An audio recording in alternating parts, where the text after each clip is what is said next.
go ahead and work on and show is actually one of my favorite positions and one of my favorite moves. I'm going to go ahead and show you how to enter the deep half guard, and then actually show you one of the basic sweeps from there, which is surprisingly the one that I hit 99% of the time. I've hit it on a wide range of guys, you know, up and down the ranks.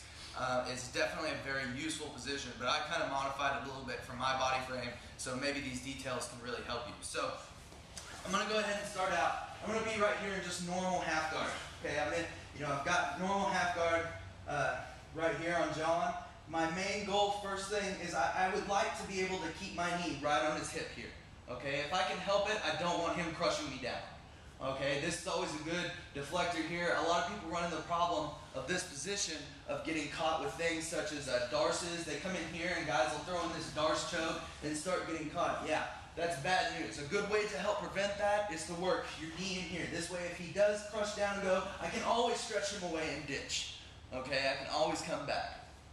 Now, for my hand grips, I want to go ahead, and the first grip I want on his cross lapel. And, you know, whether or not you do palm up, palm down, that's a personal preference, to be 100% honest with you. Personally, I like, for this position, I like palm down. I like this punch grip. Because, again, if he is crushing me here, if he's putting a lot of weight, I can always use my forearm here to kind of widen him up to give me that little bit of buffer that I need to keep his weight off of me. So, we're here. My other hand, I want to keep, if I can, I want to immediately shoot it to his hand here. Just because if I can prevent this crossface, it's exactly what I want to do. Okay? If not, then I can always go straight to the leg.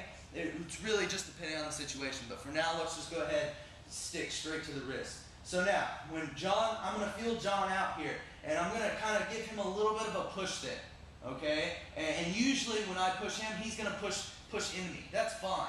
That's exactly what I want. I want this push-pull mind game going on right here. So when I push him and he pushes back, that's fine. So I'm going to do it again. I'm going to stretch him away. Then when I know he's going to push back, I'm going to ditch this hand grip, and it's going to go underneath his leg. I'm going to shoot for this gap between his legs. All right? When I do this, I'm going to actually bring myself as deep underneath him as I can. I want to pull my head all the way between John's legs. While using this grip with my elbow tight, I want to actually lift John up onto me. So it's going to be more of I'm going underneath him, and this grip is just going to help direct him and keep him from crushing me. So when I'm here, I stretch and I feel John's about to come in. Boom, I'm going to go here, all the way underneath his leg here. All right?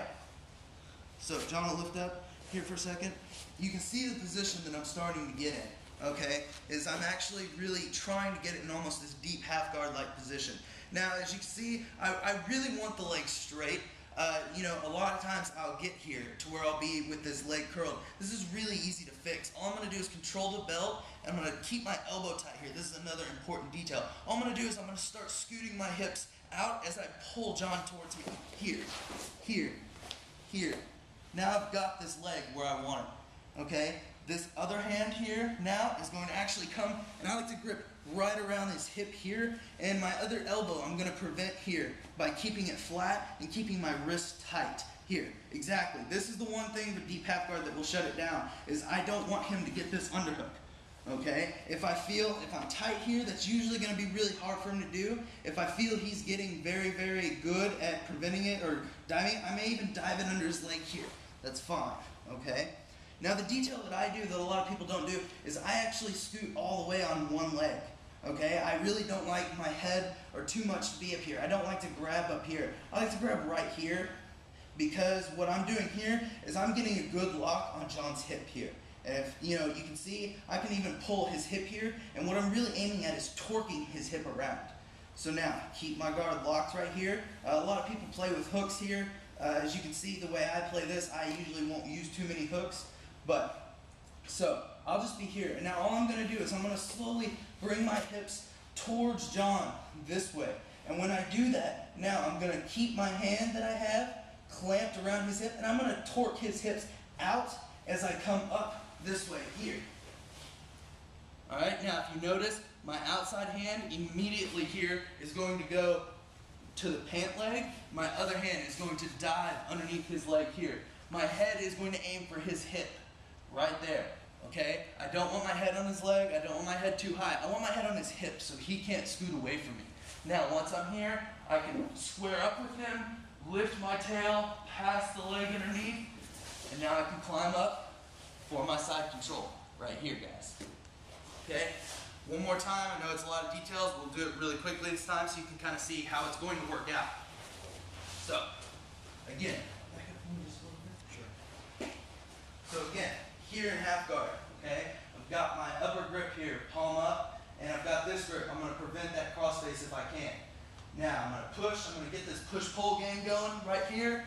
Boom. When I feel he's coming back in, immediately diving my arm, coming all the way underneath him here, making sure I get just on this leg.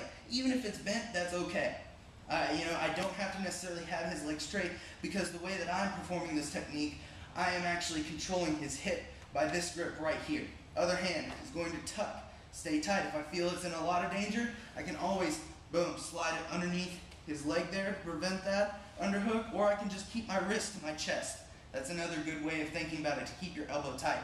So when I'm here, boom, I'm going to make sure I get this good torque on his hip. This is the most important. So when I start to walk, I've got this torque here. Now, it doesn't matter, even if he tries to posture, as long as I keep this hip torque here, that's going to keep me in the game, okay? It's going to keep me in the dominant position. So when I decide to actually roll here, his hip is already torqued around, okay? Now, hand goes, like I was saying, I'm going to keep tight on his leg there. My hand is going to grab his pants. My other arm is going to come here. My head's going to his far hip, okay? If I can go underneath the leg, if they decide to come out and go underneath the leg for this grip, this is fine too. I'm going to make sure I get a good hip control there with my hand. My head is going to his opposite hip. Now I can posture up, kick past the leg, and climb up tight to the hips for my side control position.